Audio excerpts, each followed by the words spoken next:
Hello, and welcome to the world of Pokemon. My name is Professor Noki, and you're here once again for another News with Noki on Noki Talks. Today, we'll be covering a lot of information, as there's been so much that's come out regarding the Pokemon anime, Pokemon Sword and Shield, Star Wars, Marvel, and even Minecraft. Now, as some of you may know, some of this information came out earlier in the week. However, I did not post a midweek discussion this past week, as my family took a trip down to my hometown in Iowa. As always, it was such a fantastic trip. I got to spend time with loved ones, got to see old friends, reminisce in some amazing old places, and overall had such a great trip with my family. We got back so late on Thursday night, however, that I really didn't see any possibility of me being able to put together a midweek discussion that would go over the various information that came out earlier in the week. So I figured I would just save it for today. Also, as a bit of a side note before we jump into this information, I do fully intend to release a brand new project here on YouTube in the coming weeks called Full-Minded Fools. And although this project is fully rooted in music, it is intended to grow a lot bigger than this over the coming years. So make sure you stay tuned for the brand new content that'll be coming to that channel. However, moving on to the moment we've all been waiting for, we'll start out by discussing the Pokemon anime, where a poster has leaked ahead of the reveal that shows Ash and his new traveling partner. And not only that, but in the scene behind them, it shows a circular clock-like fashion that goes through all 8 of the generations, starting in the Kanto region and ending in Galar. Now, to begin with, if I'm being honest, it's a little hard to tell whether his traveling companion is a boy or a girl. There are some areas of its character design that would make me think it might be a girl. Either way, I actually really like this character's design, and I'm very much looking forward to seeing what this character is like in personality and how they utilize this character in the new arc of the anime. And some interesting points that I took away from this poster would include the fact that Ash is actually wearing a vest that very much resembles his first getup in the very first season of the anime. Also, nearly every single legendary is represented on this poster in some way, hinting maybe to the fact that they'll play some form of vital role in the storytelling of this new arc. Another interesting and somewhat humorous point is that anytime Ash and his traveling partner are pictured together, it seems like Ash is getting into some form of mischief or trouble, and his traveling partner is taking his journey very seriously. So take that as what you will. Maybe it's hinting at the fact that this new traveling partner is being taught by Ash or traveling with Ash to learn how to be a Pokemon trainer, and this is about maybe passing along that torch. Or maybe it's something different entirely. We'll have to wait and see exactly what they'll bring us from this brand new Pokemon anime arc. I'd also be remiss to mention the fact that by the time this video actually posts, we'll probably have some form of official announcement, as it's been shown that as of September 29th, they will give some form of trailer or basically announcement as to what the brand new Pokemon series is going to be all about. Moving along now into Pokemon Sword and Shield, we have some very strange happenings, as it appears that Krabby has taken over the official Pokemon Secret Club members website. And from the images that I've seen, it does appear there is some form of pattern to where the Krabbies are appearing.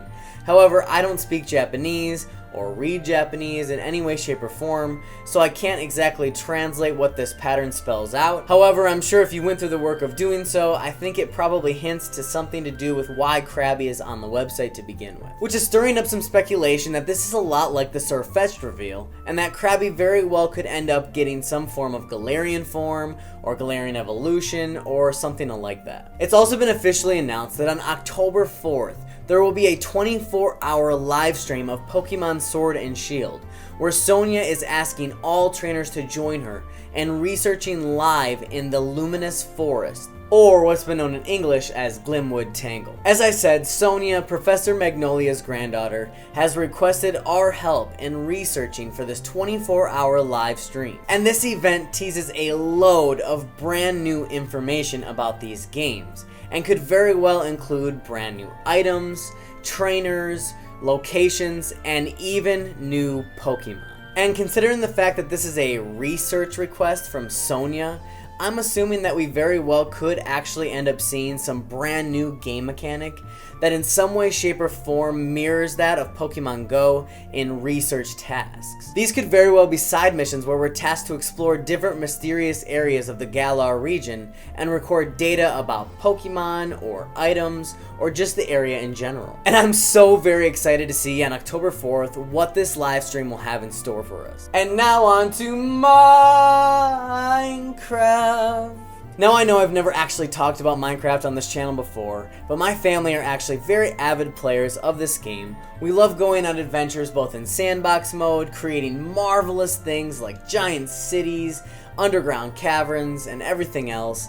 We also love survival mode, testing ourselves, testing each other, and working together to survive in the immense and quite literally infinite world that is Minecraft. So today, when I saw that at Minecon they revealed some brand new updates for this game, I thought I absolutely had to add them into the news with Noki. Starting with the bees. The bees are back! The bees are back! We got a fantastic look at the bees, the beehive, and the new honey blocks. And from the looks of it, this is actually going to be a very immersive mechanic to this game, as the bees themselves can actually be smoked out of their beehive when collecting the honey. And the honey blocks, when laid, slow down players as they walk across them. But probably one of the biggest new features that they unveiled will be the new Nether update, which will add so much new content to the Nether region of this game. Nether region. However, all jokes aside, this will now make the Nether a lot more of a livable environment, although not as easy as the overworld might be. Though you can actually now spawn in the Nether and even collect food. And not only that, but they included brand new biomes to explore as well. And they included 2 in the overall presentation, one of which being Soul Sand Valley, which is basically a barren valley that's covered by burning soul sand and these large stalactites and stalagmites that cover the ground. As part of this update, soul sand will now burn blue when it is lit on fire, which I think is an absolutely amazing new feature, and I can't wait to test it out in the creative mode of this game. Probably the coolest of the 2 new biomes that they showed off, and judging by the crowd's reaction, one that'll probably be a fan favorite, was the Netherwort Forest, which is somewhat of an oasis in the Nether. This biome can actually be a variation of either a red or a blue environment that's filled with dense new vegetation and even mob spawn. They showed off a creature called the Piglin Beast, which they're actually asking for suggestions from the fan base at renaming. But this will be a food source in the Nether that you can collect. And not only that, but there will be other mob in a civilization that will form, being the Piglin. These are actually a mob that will be hostile towards you unless you're wearing the gold armor.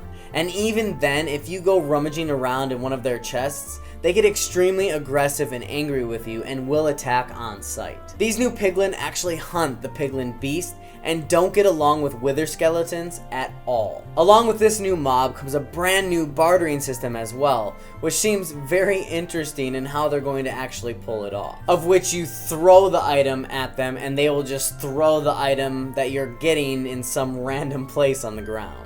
And they were also hinting at the fact that there will be brand new items that you can actually trade with them in the Nether. And moving right along now into actually Marvel, we have to discuss the biggest information that's come out in the past few weeks, I'd say, which is that Spider-Man will be returning to the MCU. And although I've actually had a couple days now to digest this information, so I'm not as crazy as I've been the last few days over this news, I am so absolutely excited that they decided to go forward with this relationship, at least for a couple of movies, to tie out the arc that they started. From what it looks like, a deal was reached where Disney will take on 25% of the overall production cost, and then get as a reward 25% of the profit. This will keep Spidey in the MCU for one more standalone film that will wrap up the trilogy, and then actually includes one more movie in which Spider-Man will be in conjunction with other characters from the MCU, which, as many people are speculating at this point, is probably another Avengers movie of some sort,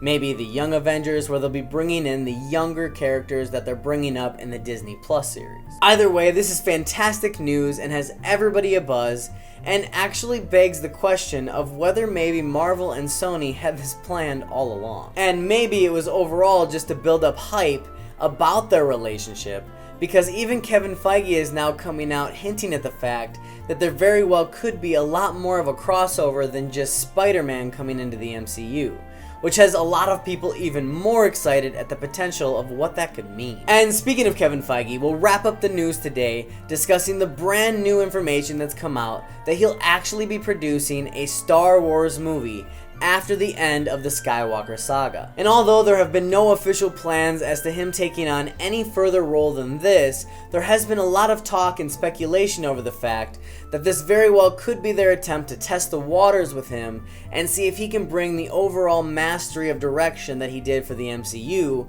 over to the Star Wars universe. And although I think it'd be pretty unlikely, I think it'd be pretty crazy and cool if they somehow pulled off a crossover event between the MCU and Star Wars. Either way, that wraps up the overall news that I had to discuss from this past week that interested me. Make sure you tune in on Thursday for the midweek discussion where I'll be covering this and even more information. And as always, leave a comment down below of which story today was your absolute favorite and which one you're most excited about. Thank you so much for watching, and until next time, I'm Professor Noki, signing out once again for Noki Talks.